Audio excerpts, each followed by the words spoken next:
If you haven't heard of this phrase before, duplicate content, don't worry. It's fairly simple to grasp. If you're in SEO or have had conversations with an SEO person, then this topic will be no stranger to you. So if you don't know what duplicate content is, then at the very basic level, it is when two or more web pages with their own individual designs but have the same copy published on them. So basically plagiarism across both pages. They might have a different look and feel, but the bare bones of the content, which is the copy, is replicated across the respective web pages.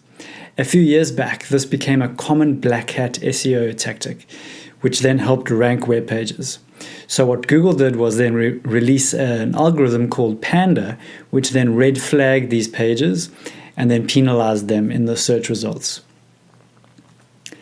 So according to Google, in the last few months, this penalization has recently been lifted, but that doesn't mean that the tactic works. What Google is looking for in web pages is authority.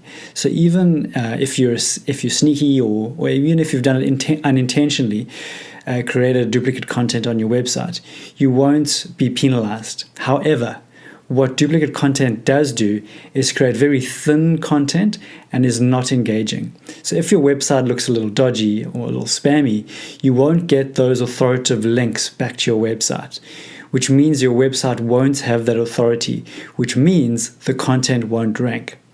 So this is where we apply the 80-20 rule. You don't need to understand all the details behind duplication of content. You just need to know that duplicate content is frowned upon and is highly recommended that you stay away from as a tactic. This is what we call over-optimization and just trying to rework the system, and it just doesn't work. So why do I mention duplicate content in this module?